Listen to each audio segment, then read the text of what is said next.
Before we get to the video, I'd like to quickly talk to you all about ExpressVPN. Since everyone needs the internet to view YouTube, we all have something in common. Without the proper protection, our internet history is left completely exposed, letting our internet service provider know everything we do online. But with ExpressVPN, you'll get the safety and security knowing that your data is safely encrypted. Using their protection will offer you 24/7 support, it's easy to use, just a click away, and it's the fastest VPN server around.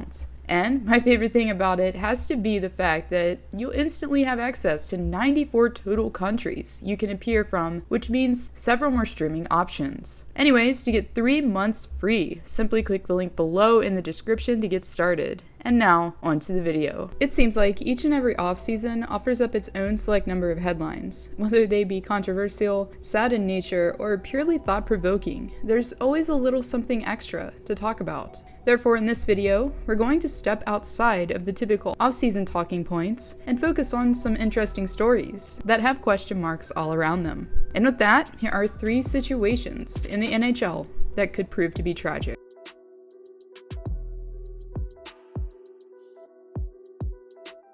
Following their deep run to the Stanley Cup Finals, the Montreal Canadiens emerged from their loss to Tampa as a much different team. Shea Weber was forced to the sidelines due to injury, Phillip Danault left in free agency, and also the heart and soul of the Habs, Carey Price, was absent as well. After receiving knee surgery, going through rehab, and enrolling in the player assistance program, Price missed all but 5 contests last season. And after increasing uncertainty loomed around the netminder's return, the doubts that Habs fans and general spectators had were recently validated, as it was announced by GM Kent Hughes that Price would not return for the upcoming season and indicated that if he did return, he'd need surgery prior to. Apparently, the attempt to try and fix the goaltender's knee by means of injection fell short, prompting the saddening news to be revealed. While stepping back to assess the situation, since he's 35 years old and has definitely made his mark in Montreal, it's understandable as to why he might not want to endure yet another surgery. Considering the state of the team as well at the present time, Price, who could retire without a Stanley Cup ring, possibly doesn't feel the motivation needed like he did before. Even though it hasn't been formally announced, I'd say it's pretty certain by now that Price has indeed played his last NHL game. As I alluded to, however, that doesn't mean that he won't be remembered. With a Hart Trophy, a Vezina, and several other awards to his name, Price won't only be bowing out with previous accolades, but also a lot of money. For me at least, it's always interesting to see how much each player has made in their career and reflect. Currently, Price has made over $104 million since his career began. Since we don't know what's going to happen with his contract, this number could very well fluctuate with time. Right now anyways, the plan is to allow Price to remain on injury reserve. As I'm making this video, the Habs have over $22 million in injury reserve allowance available. The next closest team, the Washington Capitals, has over $17 million currently. Not saying it will happen, but it would be ironic if the Golden Knights acquired Price's contract as well, like they did Weber's. Anyways, if you've been a hockey fan for a good stretch of time, then you'll know that Price was one of the best goaltenders Montreal has ever seen, and in my opinion, will be inducted to the Hockey Hall of Fame.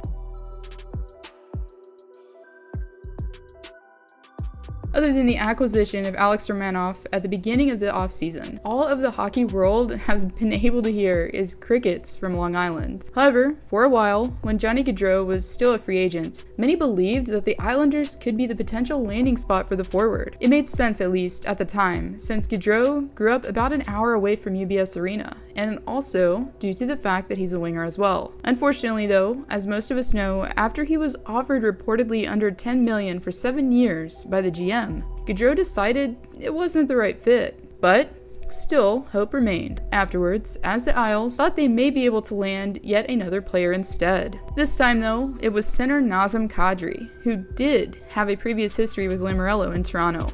Even though Matt Barzal is primarily a center, the assumption was that somehow Kadri would be able to play on the first line as well. Well, after another failure to secure a top caliber player, the question is, where does the team go from here?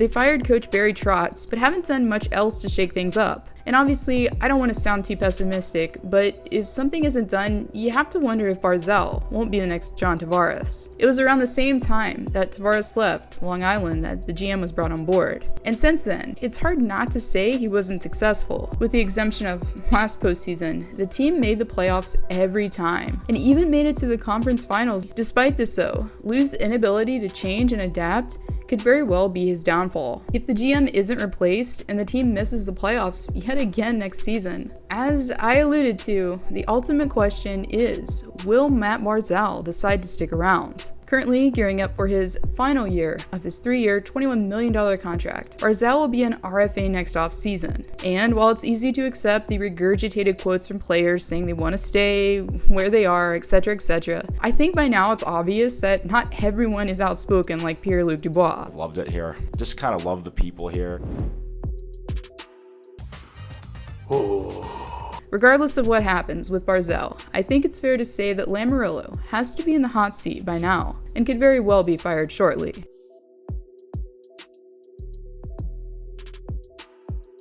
Similarly to Carey Price, Robin Lehner has been battling injuries for quite some time now.